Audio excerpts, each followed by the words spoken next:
Good morning. My name is Edward Oberholtzer. I'm the resident priest here at the Joseph Priestley Zen Sangha in Lewisburg, Pennsylvania, deep in the heart of Appalachia. We're an affiliate of Empty Moon Zen. It's May 8th. You know, it's been a long year and a half or so. I've been doing these Facebook Live talks now for well over a year, and I have a confession to make. I started out using the talks as a way to explain our liturgy, thinking that repeating the same generalized introduction to the chants would get pretty stale pretty quickly. Better to devote a single talk to a single chant.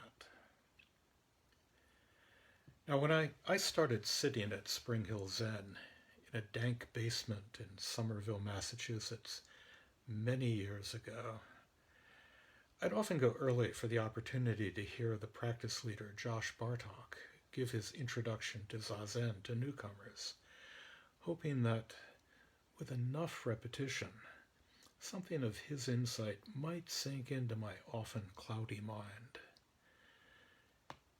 Josh always devoted a part of his quite detailed introduction to the postures, practices, and etiquette of the Zendo to something about the liturgy, believing, with some reason, that as off-putting as chants might be, doing them in Pali, Sino-Japanese, and the incomprehensible language of Dharanis was even more so.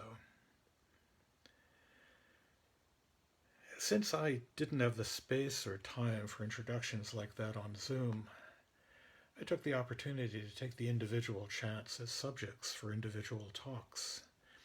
There's still quite a few chants waiting in the wings, as well as a generalized category that I have so far neglected: dedications. We never chant without a dedication.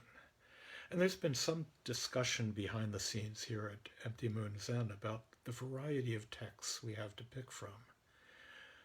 Boundless Way has left us with a number of lovely and poetic images, including that of Kuan Yin finding us in the dark and broken roads, of the infinite realms of light and dark conveying the Buddha mind.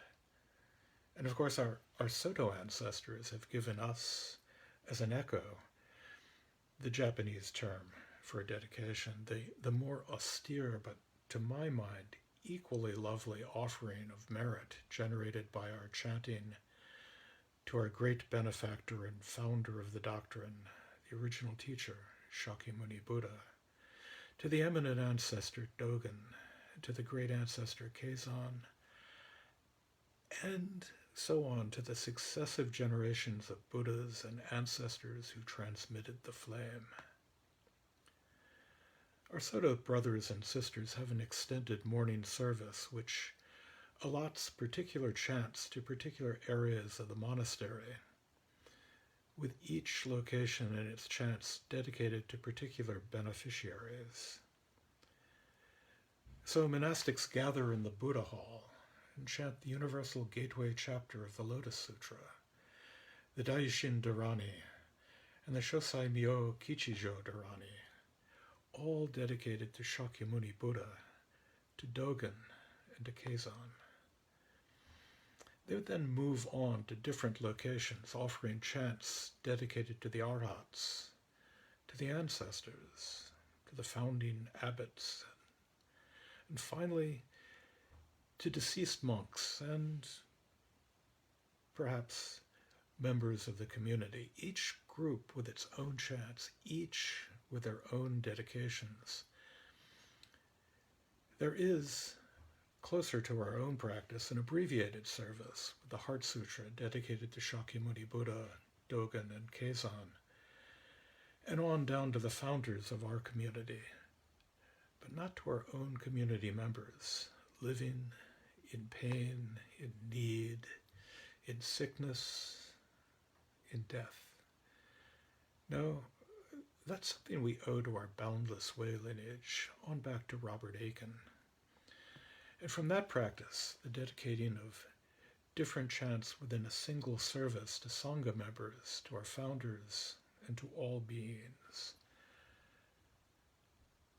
Our practice here at Empty Moon is something which will, no doubt, evolve with time. And here's an interesting point, one that I have to admit has always left me wondering. We write a book as a kind of acknowledge and dedicate it to a spouse, to a friend, to a colleague, as a kind of acknowledgement, a way of thanking them for their help, their support, a way to honor them. Beethoven famously dedicated his Eroica Symphony to Napoleon, only to tear up the dedication when Napoleon crowned himself emperor.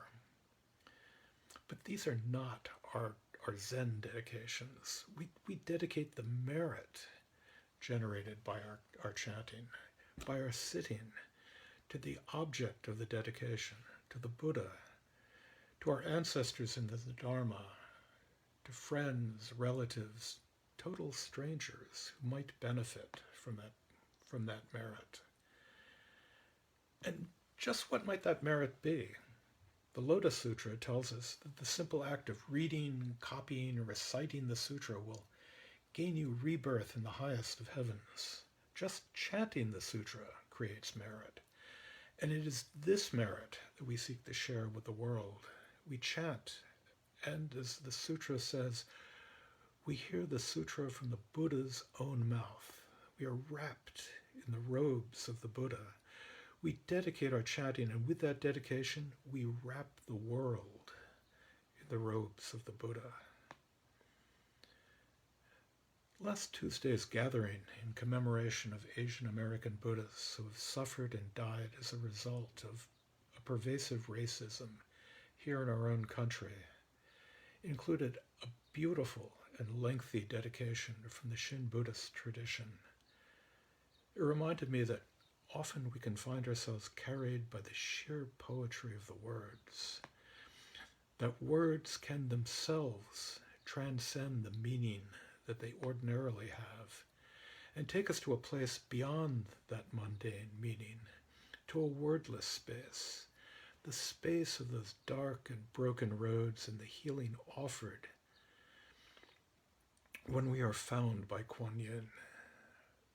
Bodhidharma is famously, if tenuously, quoted as calling Zen a practice outside words and texts, a direct pointing to the heart, mind.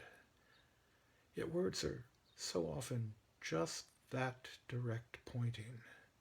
And so here, with these dedications, we are invited into that offering that lies at the heart of our bodhisattva vows, that offering up to all beings the merit of our chanting, not to accrue for ourselves, but for all beings, for the deserving and the undeserving, for those who need it, for those who are beyond that need, for the Buddha, for Dogen, for Kazan, for monks, nuns, and priests, for you, for your parents, for your brothers and sisters, for your friends, neighbors, and that jerk down the street. Yes, even for him.